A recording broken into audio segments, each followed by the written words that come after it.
A gente trouxe a tua reportagem na semana passada e a gente vem conversando muito sobre isso aqui, né? Precisamos encontrar e punir, entender todo esse escândalo. Bolsonaro e a sua trupe deram depoimento à Polícia Federal na semana passada, mas é muito importante também a gente entender qual o motivo do recebimento dessas joias, né? O que veio em troca. E aí, nessa tua matéria da Piauí, a gente tem aí alguns indícios, né? Então, na tua matéria você mostra que, ao mesmo tempo em que o presidente acumulava joias, os Emirados Árabes Unidos, a Arábia Saudita e o Bahrein quase triplicaram o faturamento com exportação de petróleo e produtos no Brasil. Vou pegar o número aqui rapidinho antes de mandar para você, mas você comenta aqui na tua matéria que os sauditas fecharam o ano de 2022 tendo exportado 4,5 bilhões de litros de petróleo para o mercado brasileiro, um aumento de 40%, gente, em relação a 2018, quando esse volume chegou a 3,2 bilhões de litros. Então, o faturamento foi absurdo durante o governo Bolsonaro. Dá um indício aí do motivo do recebimento de tantas joias. Não, André? Bom dia, seja bem-vindo. Bom dia, Vivian, bom dia, William, bom dia, Eduardo. Muito legal estar aqui, gente. Prazer mesmo estar aqui com vocês. É isso, a gente está desde o começo aí tentando esmiuçar um pouco esse outro lado da história das joias. Esse material, como você coloca, ele é revelado lá no começo de março. Foi uma série de reportagens que fiz junto com a Adriana Fernandes, a repórter do Estadão. E aí a gente vem perseguindo, Vivian, o interesse disso. É dinheiro sempre, né? E dinheiro como? Por onde? De que forma? Né? De onde saiu? Então, alguns indícios a gente já tem e tem percebido isso, principalmente nesses países que a gente já sabe que presentearam, encheram o governo Bolsonaro, o ex-presidente, de tudo quanto é tipo de joia, completamente fora do padrão de comportamento internacionais. Né?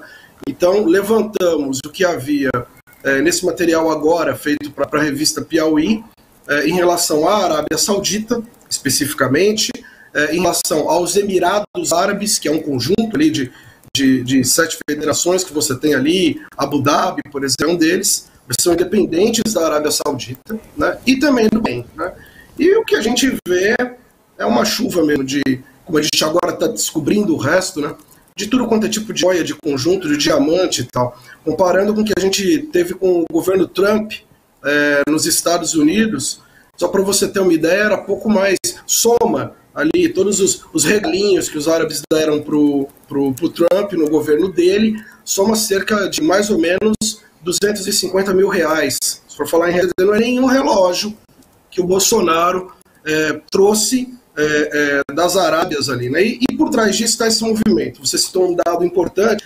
A gente quis olhar na questão do petróleo, não era só o valor, porque o petróleo oscila muito, o preço sobe bastante, explode, desce e tal. Vamos ver a quantidade, como é que é isso? Quantos litros de petróleo, né, a coisa aconteceu?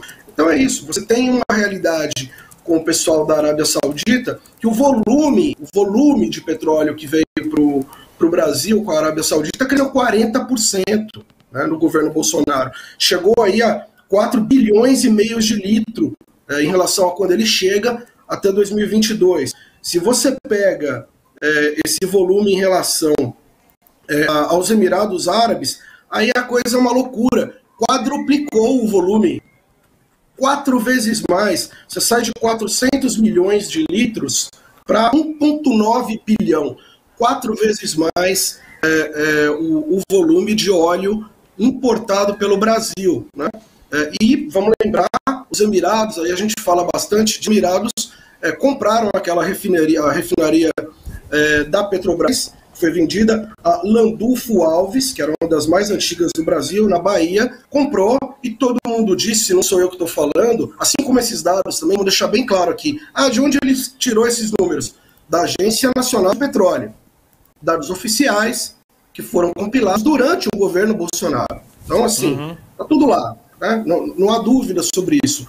Essa refinaria foi metade do preço. Também não sou eu que estou falando. Foi a XP Investimentos que falou. Né? Foi o pessoal que estuda. Existem vários estudos da área do petróleo, de associações que mostraram que está barato demais. E a mesma coisa a gente viu em relação ao Bahrein. Diga, perdão, em relação ao Bahrein? Em relação ao Bahrein, Eduardo, o que a gente vê é o seguinte: a gente não comprava óleo deles até 2018. Não comprava. O Bahrein é um país pequenininho, menor que a cidade de São Paulo. Tá? é um apêndice ali do lado dos Emirados Árabes. A gente não comprava óleo deles. A gente comprou 240 milhões de litros no governo Bolsonaro, abrimos uma embaixada naquele país. Alumínio, não comprava. 30 milhões de quilos de fios de alumínio, que é um grande produto também que eles exportam. Não é para dizer que é errado fazer negócio com o país árabe. De jeito nenhum. Ótimo fazer negócio com o país árabe. Mas o que a gente está vendo que, ao mesmo tempo em que esses presentes completamente fora do padrão, com visitas sucessivas, Eduardo Bolsonaro levando a família, fazendo foto ali, vestido de sheik, sem parar, vai para lá, vem para cá. Bolsonaro também manda comitiva, é teleconferência direto, é almoço e reuniões nas embaixadas no Brasil, muito acima do padrão, muito fora do histórico, né? Por trás desses presentes todos, tá aí, gente, o resultado, né? São negócios, inúmeros negócios, mais promessas ainda que nem aconteceram nesse período, é o que a gente viu. André, deixa eu te fazer uma pergunta em especial sobre o Bahrein. Porque com a Arábia Saudita, o Brasil sempre teve relações, ainda que não fossem relações tão próximas quanto o Jair Bolsonaro criou, né? Ele chamou o príncipe herdeiro da Arábia Saudita de irmão, o cara que comandou, né, o assassinato e o esquartejamento do jornalista Jamal Khashoggi na embaixada na Turquia. Essa relação com o Bahrein é a mais esquisita de todas, né? A gente lembra que em março de 2022, o Eduardo Bolsonaro fez uma viagem secreta, sigilosa, urgente, autorizada pela Câmara dos Deputados para lá sem saber o que ele foi fazer.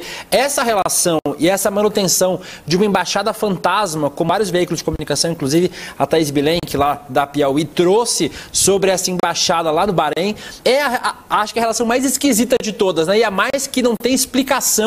O que o Brasil ganhou com isso, a gente não sabe. O que a família Bolsonaro ganhou, aparentemente, a gente está descobrindo agora, né? A gente está descobrindo agora, William, e descobrindo de um jeito maluco possível, porque é o seguinte, você tem razão, foi aberta uma embaixada na capital, Manama, no Bahrein, não chegou a nem ter um embaixador propriamente dito, oficializado, botaram lá um tipo de um secretário, um representante, algo assim, e tinha essas viagens, essa relação constante, né? Essa que aconteceu do Eduardo Bolsonaro, muito bem lembrado, foi para lá, foi num dia jato, autorizado pelo Arthur Lira, voltou no outro dia. A gente está atrás dessas informações, compilando essas coisas. Agora sim, eu digo que é um enredo, a coisa vai testando limites, assim, realismo fantástico. No caso do Bahrein, é um caso que a gente só foi conhecer agora, nos desdobramentos das matérias, por meio da investigação da Polícia Federal, que quebrou o sigilo entre eles do tenente-coronel Mauro Cid, o auxiliar do Bolsonaro, e revelou aquela existência do Patek Philippe, o relógio, super relógio de ouro, que sequer o Bolsonaro declarou que havia recebido esse presente. Quer dizer, esse presente ele foi escamoteado, ele foi escondido, foi trazido como muamba mesmo para o Brasil, foi vendido nos Estados Unidos, as investigações mostram isso. Esse daí que está aparecendo na tela agora, esse Patek Philippe, foi vendido, é um relógio caríssimo, a gente está falando de relógio de 300 mil reais, 350 mil reais. Foi vendido junto com o Rolex, o famoso Rolex daquele conjunto de ouro branco e diamantes, né, que o Bolsonaro ganhou, neste caso da Arábia Saudita. Então, o Mauro Cid vai, pega esse conjunto Rolex e o Patek Philippe, que não declarou, o Rolex estava declarado no Brasil, e vende como muamba, esse conjunto que lá fora, quando o advogado Frederico Wassef vai recuperar, né? E aliás tem uma coisa aqui, deixa eu aproveitar para esclarecer isso, gente.